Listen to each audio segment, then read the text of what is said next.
you for joining us. Quick introduction from myself. As you probably heard me now to say, I'm Lorna, and I do work for the London School of Childcare Studies, mainly on their social media. But this afternoon, I've been very excitedly asked to oversee the session and questions with Ask the Expert, Jo Swallow. So for those of you who don't know, Jo completed our sleep practitioner program and has since gone on to launch her very own, a very successful sleep consultation business.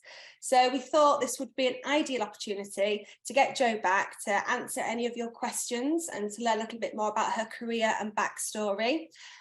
So that any of you who are also considering the sleep practitioner program or just want to find out a little bit more about what being a sleep consultant entails, hopefully will find this session useful. If you have submitted your questions via social media, I have got them, so I will ask Jo those over the session. And if, as Vanessa said, at the end of the session, if we've got time, we'll do some more questions there where I'm sure Jo will be able to answer everything that you want to know. So, most importantly, welcome Jo. Hi, good afternoon. Hello. Hi. So first of all, Jo, the big question is, and I think it's a really important question when we're talking about careers, is the why you chose this career. So can you briefly explain to us why you chose to be a sleep consultant?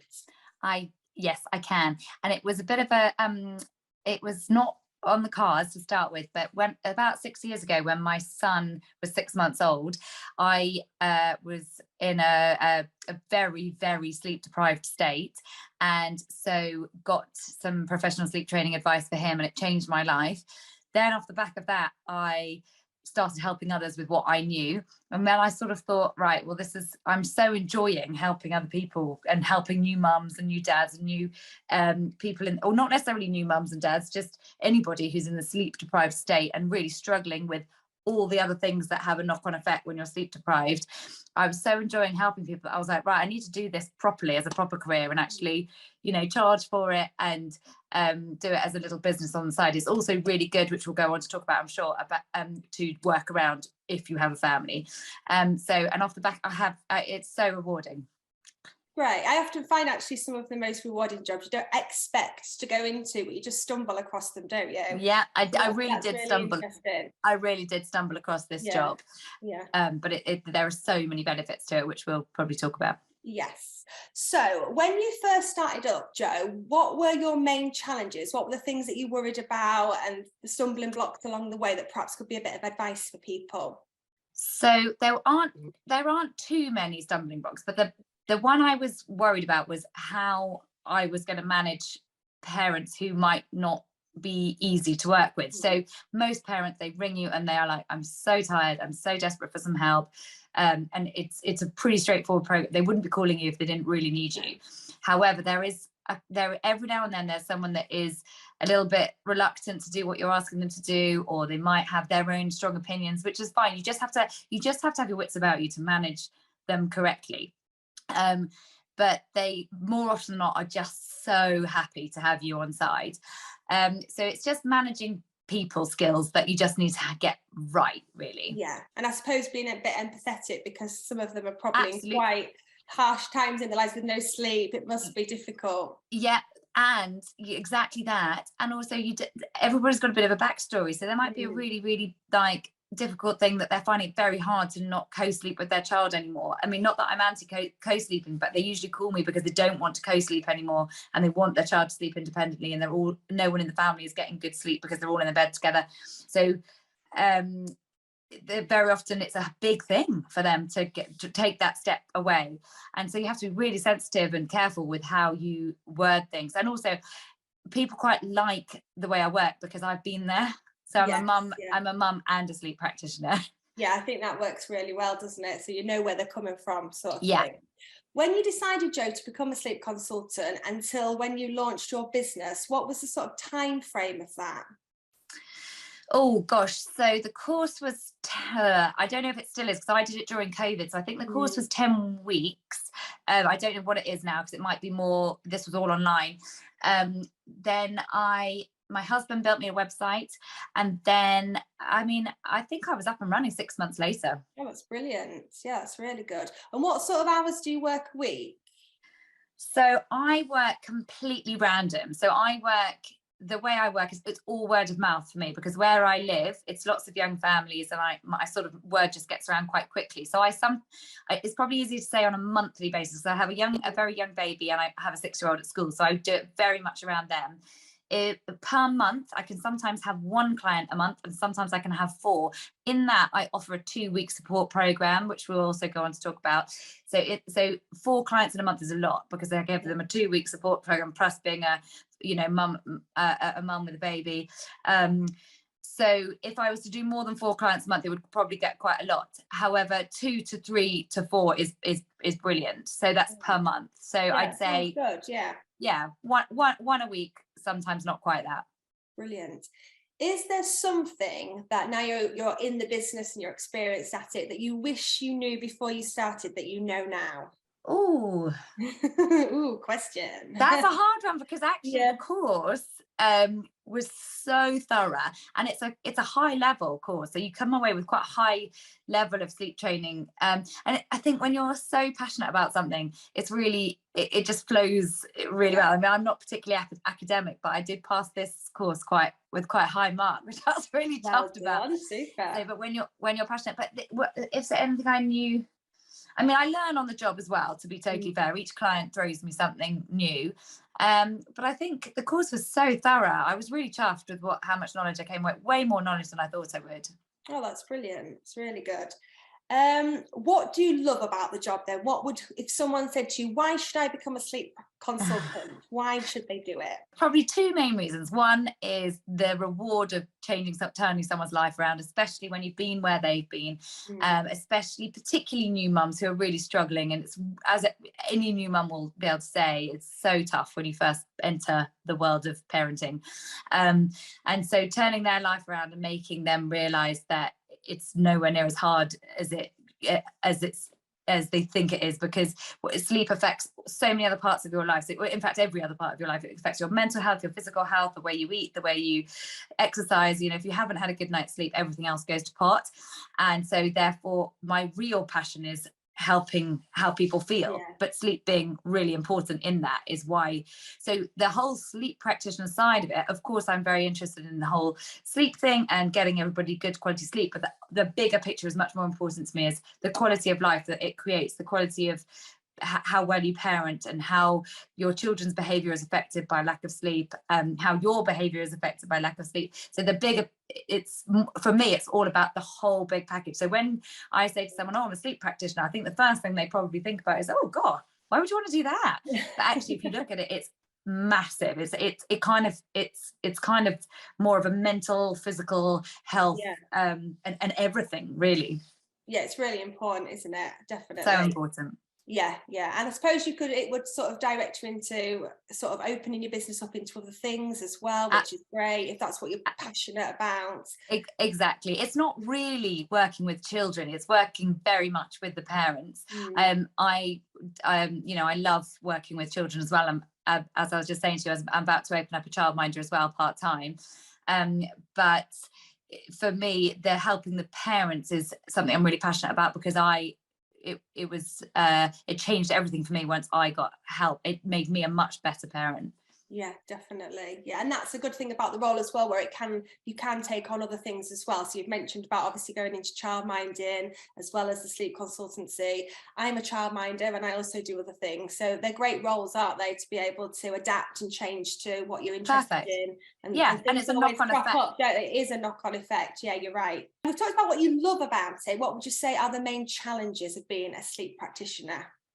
You've got to have a bit of a thick skin in case you come across someone that's not that's trickier, and they're not necessarily being tricky to be for sort of bad reasons. They're just tricky because they're questioning what you're doing. Most don't, to be honest, but every now and then, like with anything, you'll get someone that might just be trickier to work with. But that's the same as any job anywhere. You're always going to get someone who's not as easy, but that rarely happens. I do work in the evening, so that wouldn't necessarily have to be the case, though. I choose to do my consultations, which my consultations are an hour long. I choose to do them at 7:30 till 8:30 because both my children are in bed then. Then I have a clear hour to do the consultation. Then then I type up their sleep program that night. Then I send it to them ready to start the next day, or within the next couple of days, depending on what they want. And then I support them for 2 weeks. So that's generally just over WhatsApp or, voice notes or whatever. We just keep in touch, making sure it's all going right. So it can involve a bit of evening work. It wouldn't necessarily have to. If you didn't have children to work around, or your children were older and were at school, or totally depending on your children's age, or if you did or didn't have them, you could do your consultations in the day. I have done a couple in the day actually, but generally I do them in the evening because they also prefer that as well, because their child is usually asleep or trying to be asleep. Yeah. That's right. But again, it's flexible, isn't it? So you can make it work around you. Very flexible. In terms of like the nitty-gritties of the job, is there a lot of paperwork involved? Not really. I just have it all on my laptop. I save every single every single client's sleep program that I've written up. I just save it. I charge the same amount. Well, no, I do have different prices for different things, but most people I charge the same amount, and it's written on the email. So it's all logged, and then when I come to do my tax, I just declare how much of them. Yeah. There's not many outgoings. How do you decide your fees, Jo? Is there some way that you decided on what you would charge people? Because I know a lot of people, when they're starting out the new business, they worry about what their worth is, what the value of what they're offering people is.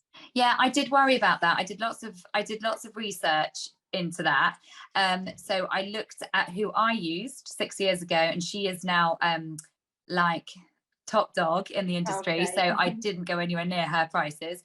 I also was aware that when I was new, I wanted to go at the lower end, but not too low, because the qualification that you get with the London School of Childcare, like I said earlier, is a high standard. So you can afford to go in at a decent price. So I went sort of middle. I've upped them recently because I've had huge success, and I've now been running for quite a while now. So I just did lots of research. I went middle, basically. Yeah, cool, great.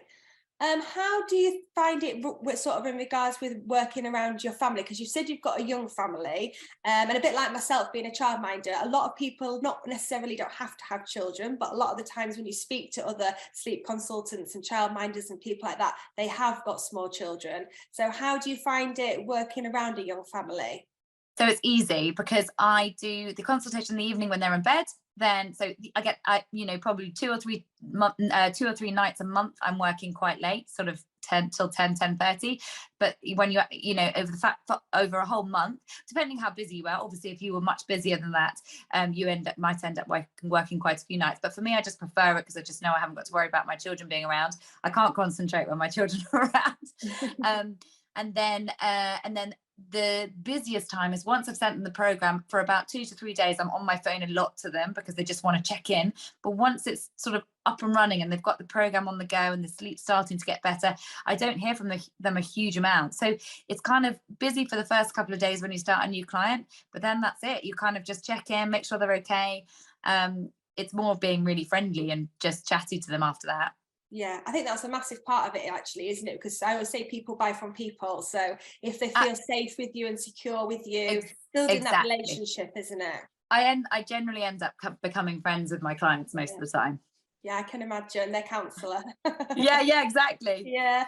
Where do you advertise your business? So how do you get your name out there? Because again, when a lot of people start these businesses, they're ready and raring to go, but they just don't know how to get their name out there and reach to people. I don't do a huge amount because I didn't promote myself massively because of having young children, but it's all word of mouth. I do put it on Instagram. I have my own Instagram page, and I do promote stuff on Instagram, but mainly WhatsApp groups, mums WhatsApp groups, all the Facebook pages. I'm on lots of mums WhatsApp groups because I have an older child who's at school, so I'm on various school groups. I mean, by the time I'd got my website up and running, I'd probably sent it to about 300 mums just off WhatsApp groups, and then it's literally word of mouth. So one person gets a really good successful story with sleep and they're like, oh, who did you use? And then I pretty much get all of that NCT group. Oh, yeah. It's just total word of mouth. Yeah, which is great, isn't it? And you, like you say, you can be at baby groups or anything Yeah, like that, and get anything. And mentioned. I did put my business card, I dotted that around, but that's kind of, it was okay. It was nice to have a business card, but just people don't use that anymore. But everything is done online. Yeah, yeah, that's true. So someone asks us, what do you do as a sleep consultant throughout the day? So if you had to explain to us what you do in a day as a sleep consultant, I think sometimes people hear the word sleep consultant and they're really interested in it, and they're really interested in children's sleep, but they're not quite sure what the job entails. So what do Yeah. you do on a day-to-day basis? What do you do as a sleep practitioner? Okay, so basically I'll tell you what happens from the start of a client to the end of a client. So I'll get a client in, we'll book in a consultation. The consultation is an hour long, and it's I do offer a service where I go to their house, but because of COVID, that didn't really kick off. And generally, you get the same service over the phone. However, if someone desperately wanted me to be over the house, I'd charge a lot more, but I would go for a couple of hours over the course of bedtime. Yeah. However, generally, what people choose is the over the phone consultation, or like Zoom, like this. And so it will be an hour consultation, generally 7:30 to 8:30, and we talk about absolutely everything. So let's just say, for example, they're 8 months old and they are up every 2 hours, and we go through all the details. And obviously in that is all my knowledge that I learned on the course, and just my general knowledge of it all in general. And we go through all the details, and then I put together a sleep program which is pre-written. When you do the course, you pre-write a whole load of sleep programs in order to pass. So all my sleep programs are pre-written, but what I then do is I then tweak them completely for that child. So if that child is at nursery 3 days a week and at home 2 days a week, I need to factor that in, or the age of the child, or the weight of the child, were they really premature, what is the actual sleep problem and how are we going to sort it, what do the parents want as well, or are they happy for me to just tell them exactly what to do, or would they like some input? Anyway, all of those things come into it, but that's all covered in the course. And then I type up the program, so I will change the pre-written program. So all my pre-written programs are per age, and then I change them to for all the reasons I just said.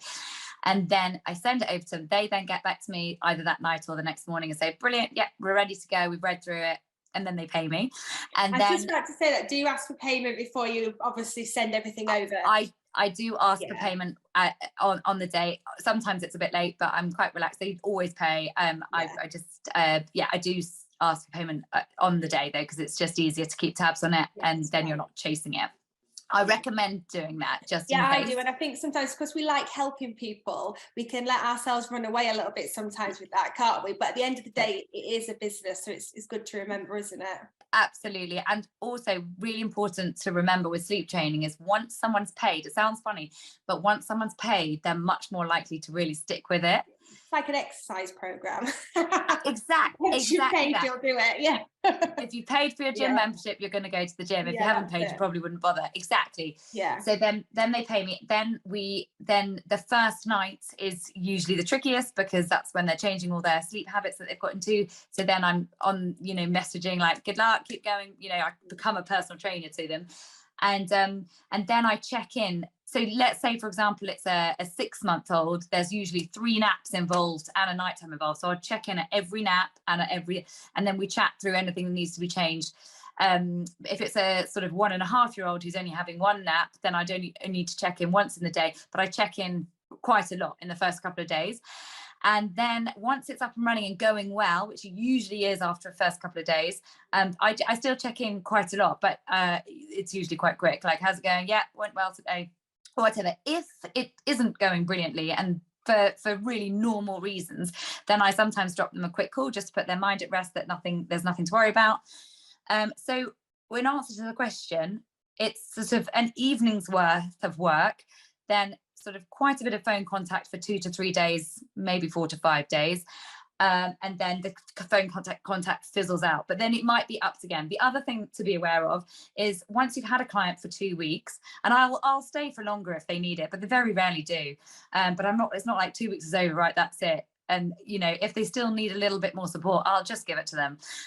But the other thing to be aware of is that very often, it happens all the time, a few weeks down the line, the baby's got ill and sleep's gone backwards and they need some more advice. Well, I was going to do a top-up charge call for that, but actually I find it quite good marketing for myself to just be a good friend and just help them out. Yeah, that's interesting. Yes, it works in your favour in the long run anyway. Yeah. I think so. Yeah. Do you have a booking system or anything like that? You know, when they want their initial consultation, or you're just open to messages and emails? They just contacted me via my website, or just if someone's just given them my number, and I just book them in for like just through just normal contact. Fab, great. So finally, I suppose, have you got any top tips that if you were at the beginning of your journey, you could give to the people who are listening today who are considering this career path? My top tips would be, it's not at all what you think it is. The course itself is so fascinating. You learn so much about sleep. You think you know everything about sleep, but you really don't until you've done the course. You learn so much about all the things that surround sleep, which are the things I'm obsessed with, about healthy living, good, you know, all of that. Bringing up your children's behavior, relationships, how relationships affected when you're overtired. So much stuff, but like all Liz, and there's lots of sort of really interesting parts about that. So the course itself is not what you think it is. It's so fascinating. If you want to do it as a career, it's unbelievably rewarding. It's not difficult in the sense, so that obviously the biggest thing is people ring me and say, I don't want my baby to cry all night just to get them to sleep. So it's not that at all. There's so many different which is actually probably the first thing I should have said, because it's the first thing people ask me. I don't want to, there obviously is always some tears involved because you're changing habits, but that's the same as like dropping your child off at nursery for the first time, or, you know, telling them they can't have chocolate for breakfast. Any kind of discipline, but none of it is cruel, none of it is right. They've got to just shut the door and let them have a good old cry, and then they'll drop to sleep. I don't need any of that. I'd be lying if they're saying there weren't tears involved, but it's gentle, it's respectful of the children. The course is I just highly recommend the course, and I highly recommend it as a career, especially if you're working around a family. That's brilliant. Thanks ever so much, Jo. Do you, Jo, choose just a particular, you know, when you're talking about your way you choose your sleep techniques and things, is that all part of sort of your marketing and letting people know that that's your approach, sort of thing? So I get that there are different sleep techniques and different approaches. So I suppose it's making sure you get that over to all the parents and people who are interested in your career. Absolutely. Yeah. So I generally tell them the way that I recommend, because it's the way that I've used and had loads of success with, but there are various degrees of that as well. And also depending on their age, you need to do different things. Like a 2-year-old would need something very different to a 6-month-old. All the best to you, Jo. Thank I wish you all the best, a lot of happy families. It's such an important work you do. And I want to also mention that there is actually a study that being sleep practitioner is quite a fulfilling job. It makes people quite happy because it changes lives. Yeah, it changes really families, saves marriages. It really does. Speaking from experience. I know. Okay, thank you very much, everyone. And all the best, and have a good sleep. Have a good sleep. Thanks, Jo. Okay. Bye. Bye.